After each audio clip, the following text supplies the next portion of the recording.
Chris Gutierrez, El Guapo, looked phenomenal. This was probably the best performance that I have ever seen him to date. However, you did have a perfect kind of opponent for the moment. At the end of the day, you kept him at distance, chopped his legs, hit him with a couple good counters. The moment he shot, you brought up the knee, you flatlined him, you apologized. You're almost this to me was why am I blanking on his name? Uriah Hall. This is Uriah Hall versus Anderson Silva, but in the what is the bantamweight division, right? I think so. Was it featherweight or bantamweight? Yeah, bantamweight division. Bantamweight. Yeah, this was Uriah Hall versus Anderson Silva. Chris Gutierrez kneed him into oblivion and then profusely apologized after. It was like, I'm so sorry. You could tell he was very emotional, had a lot of stuff going. His coach, Mark Montoya, over there at Factory X Muay Thai, he's dealing with some health issues as well. So very emotional, a lot of impact. And then you retire Frankie Edgar.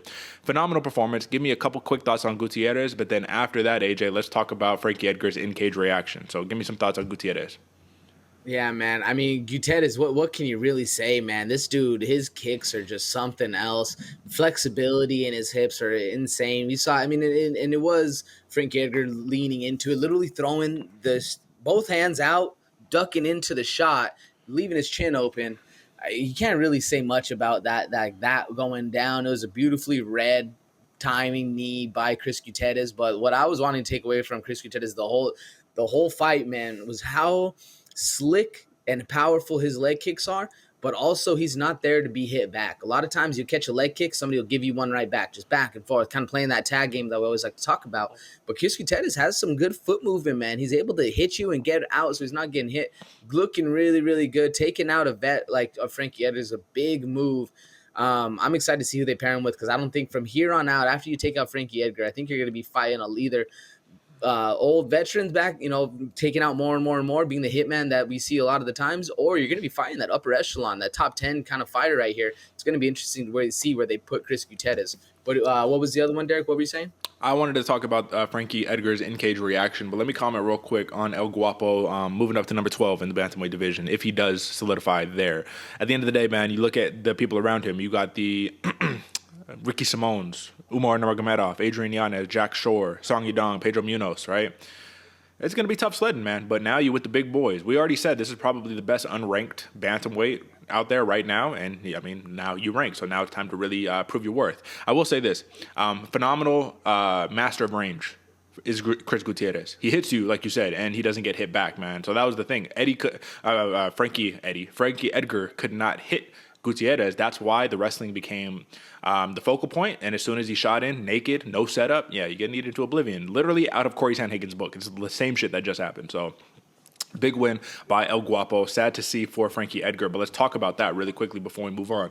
Frankie Edgar wakes up. What happened? Fuck, man, I didn't want to go out this way, but he takes it like a man, like a real man, and he says, listen, bro, my kids are watching, my family, I didn't want to go out this way, this sport's a bitch, and basically dipped out. Couldn't have been truer words spoken by a real OG of the game, man. Give me your comment on that. This sport is a bitch, uttered by one of your legends. If you're the UFC, you don't want to hear that. If you're the UFC, that is terrible marketing for you. But if you're a real fan, you realize your legends never go out on top. Khabib Nurmagomedov, once again, became a legend post-career. Frankie Edgar, already a living legend. You went out the Chuck Liddell way. You went out the Tito Ortiz way. You went out the Vanderlei. All these guys go out the same way. So give me your thoughts. Yeah, Derek. I mean, all these guys go out the same way. I didn't really fault nor put a lot of weight into the post-fight interview from Frankie Edgar, man. He spoke the truest truth there really is. You eat a fat knee to the face on your very last fight in front of your kids and your family and all the ones loving and supporting you. This sport's a bitch. Yeah, man, that's true. It's how it goes. I mean, What else can you really say besides, Father Time is undefeated. You're going there against a dangerous, dangerous young guy, and you still have the same flaws or oversights that you have had in previous fights going forward. How is somebody that's young and is not going to take advantage of the situation?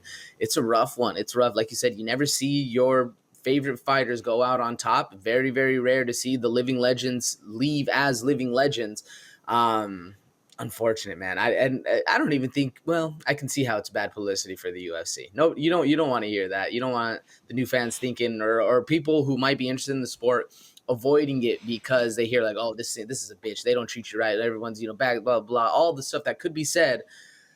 Maybe you don't, but I think Frankie Edgar has a storied career enough to which he, you fought for the UFC for what, like 12, 15 years, whatever it was for Frankie Since Edgar. You're 23 and 11, yeah. grew up in the UFC. Like, I think he gets a little bit of leeway to say whatever he wants leaving the stage. What do you think? Yeah, no, he absolutely has every. I'm just saying he spoke a real truth right there. Like if you're a UFC brass, you don't want to hear that from your legends. But like I'm just saying, that's a testament to what this sport really is. You think it's glamorous. You think it's all you're gonna leave off on this high horse, on this hurrah. They mention him, in his retirement fight and all that, and then you get fucking flatlined like a minute later. It's just, come on, man. All right, that's enough of that. Shout out to Frankie Edgar, the OG.